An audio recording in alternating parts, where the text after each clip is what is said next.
Hey everyone, today I'm going to cover the topic of OKRs, Objective Key Results. And this is a very important tool in defining your priorities. In fact, as a leader, in order to scale, you really need to be very, very clear about what objectives you are focusing on or the objectives for the team. So what are OKRs? In fact, the origin of OKRs is something defined by Andy Grove in his book, High Output Management. And he introduced the OKRs by answering two simple questions. Where do I want to go? And how will I know I'm getting there? Essentially, that's the essence. So objectives is where do I want to go? And key results is tabs that I'm making progress. And this is and these questions are really core to how you spend your time, as well as you share these with your teams, how they spend their time. Now, OKRs from the surface may appear as something which is very formal, very well defined, something that needs to be spent a lot of time on. My opinion about OKRs is to really think of them as a prioritized list of what you plan to work on, so that you and your teammates and your peers are focused and coordinated. So think of it as a list of tasks, right? So that's the essence. Like, typically I've seen a lot of managers feel daunted by the thought of spending time defining an OKR. So this session is really about helping you understand how to build OKRs in a efficient way. And the key point here is that end of the day, OKRs serve a value. So being very clear as to what value they serve. Now, let's start with an example. An example of an OKR could be, and this could be a team OKR, it could be a personal OKR, accelerate product X revenue growth, right? That's an objective. So you want to improve the revenue of the product, and key results would be launching X features, implementing certain initiatives to increase the revenue per user by X percentage, launch 3 revenue specific experiments to learn what drives revenue growth. You get the picture. Very, very precise key results. The results are measurable and specific time bound in terms of what the outcome would be. So results are always defining outcomes here, which is X feature launched, implement another initiative such that Y% revenue increase. Another example, improve the product's reputation, right? And here your key outcomes, measurable outcomes here would be reestablish the leadership by speaking to 3 industry events, right? So notice the word 3 events, not just speak at industry events, something measurable. We can come back and say, did we speak at 3 events, right? Identify and personally reach out to the top X users, right? X is a number. So we can basically say, okay, did we reach out to 20% of the top users and measure them, work backwards, so on and so forth. So you get the picture of what OKRs are. Now, I'm going to share some tips on setting objectives. So firstly, in terms of number of objectives, I've seen some of the managers actually build about 10 objectives. I think what works best is about 3 to 5 objectives. I think those beyond that, I don't think the brain can hold on to so many of them, right? Second point here is, really your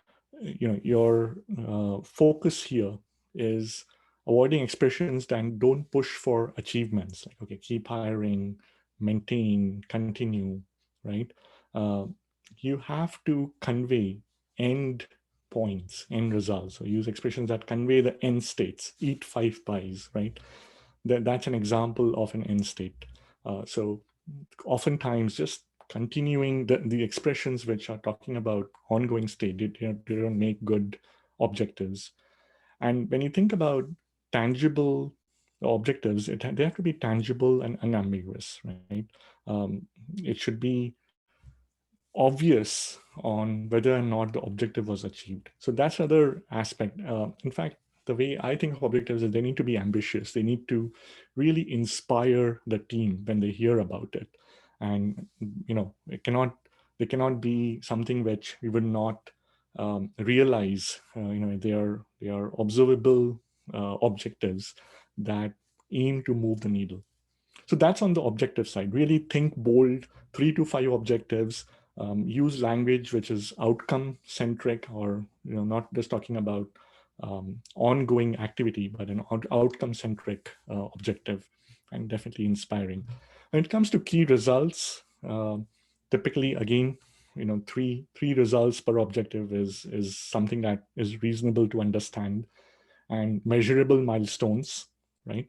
Uh, these have to be outcomes. So, example here, instead of describing the impact of your activities as published customer service satisfaction levels, or in the sense that putting it in that form rather than assess customer service satisfaction, right? So, like the key point here is you're giving an outcome that is going to happen by a specific date and something that can be measured. So deliverable here is customer satisfaction levels, which potentially will be some document by March 7th, right? So that's what a good key result would be. And the key point here, is really including the evidence of completion, which should be like available, credible, and easily describable. Another way to think about key results is also in some of my previous workplaces. I have applied SMART. SMART indicates specific, measurable, attainable, realistic, time bound. So when you think about these results, right, they really have to meet the SMART criteria. So that's another way to think about it. Now, there are 2 kinds of OKRs, right? The one which is common is a top-down definition of OKRs. There is the overall mission, strategy. Based on this strategy, these are the OKRs, and these OKRs then lead to initiatives, projects, and tasks. So this is a top-down thinking. We need to increase the revenue of product X or improve the reputation of product Y. That's top-down. There's another aspect to OKRs, which is bottom-up. So sometimes you may find yourself in a scenario where you're doing a lot of tasks, and what do these tasks mean? How do you put them as OKR? So that's the bottom-up approach, where the idea would be review all the tasks in fact, start by writing all the tasks that you're doing, right? Divide them then into buckets and categories. And what you'll basically see is that, is there a natural objective that can be defined for that bucket? So if you're doing 10 tasks, like maybe once you write them down, you may see that, okay, 4 of them are related with product usability, 3 of them are related with product quality, right? And then if that's the case, then what's the inspiring objective you can now define around this? Objective could be, ensuring, product quality, or an objective of the form that, the product essentially is, always available, or has 5 nines of availability, whatever the right objective is. And obviously everything that you're doing then becomes key results within that objective. Now, the way to write OKRs, I think the key point I wanted to highlight is that you really need to revisit these OKRs. OKRs are not a one-time activity. And typically the approach that I really like here, this is from Harrison Metal, in terms of, a very interesting,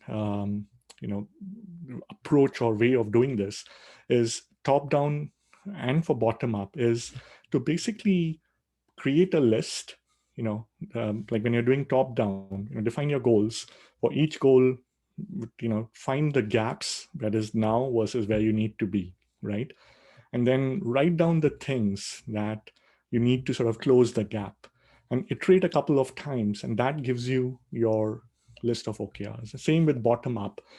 Start with a list, get it rolling, get 1 or 2 stabs. Typically, like, in a few iterations, you do get the right draft. Now, the key thing here is that, especially in a fast moving organization, if you're in a startup, versus a significantly large company, which is like very well organized in terms of their goals. This is something that you need to revisit. So that's the key. OKRs are there to help and make sure that we're using it as a mechanism to prioritize and pick from among all the tasks we could be doing. Think of it in that form. So it should help and serve that purpose. That's what so if you need to revisit and update, you should by all means do it, given if the business situations have changed, the priorities have changed, so on and so forth. The important thing here is to do retrospectives of the OKRs. And this is basically an exercise with the team that is most valuable. The way I have done this essentially is really getting together.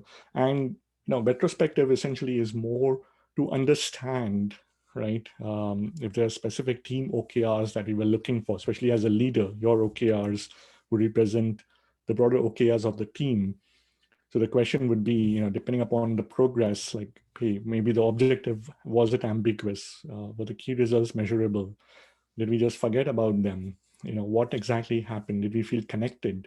I think feeling connected is a thing that I've often seen is the biggest gap. So the OKRs need to be fed. Just writing them doesn't mean they will magically get done.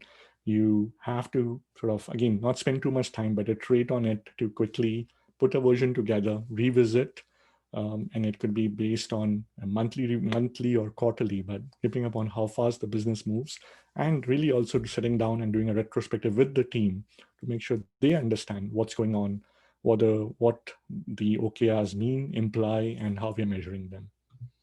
So takeaways, I think of OKRs to be extremely important for leaders to define. It's an important skill and provides clarity to the team and peers.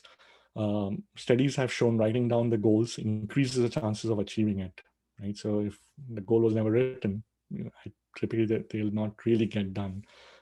Tracking progress really motivates everyone. And here's the key. If you don't prioritize, it'll never get done. There's always busy work. There's always tons of fires, tons of other things going on. And the key point here is you cannot just improvise.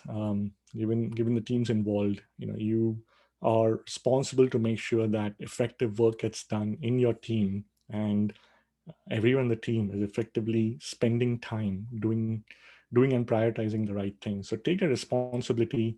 I take the responsibility very seriously, and ensuring that the priorities are clear and well thought through, such that once they're delivered, the business truly will derive value. And working backwards from that is very important. OKRs are not performance feedbacks. Oftentimes there's this confusion of, okay, what I write in OKR, does it directly map to my performance evaluation, performance feedback? The answer is no. It's an input, but by no means, end of the day, it's a list. Just an OKR. Imagine a scenario where somebody has OKRs, goals completed, but the objectives were not very ambitious, versus someone who did not complete them but had very ambitious goals. Simply measuring completion is not the criteria. It is taking into account what the goals were, how ambitious they were. So OKRs are more of a list to help team prioritize and synchronize, and that's how they should be thought about. So assignment here essentially is, I'm sure you have some OKRs. Revisit your OKRs and evaluate the OKR that you have written, right? And it could be in an OKR format, it could be MBO, management by objectives, doesn't really matter. They are very similar. End of the day, the results that you're looking for need to match the criteria of specific, measurable, attainable, realistic, and time bound. So now that you know this, good to review what your existing OKRs and see if they meet. Hope you found this useful. See everyone in the next episode.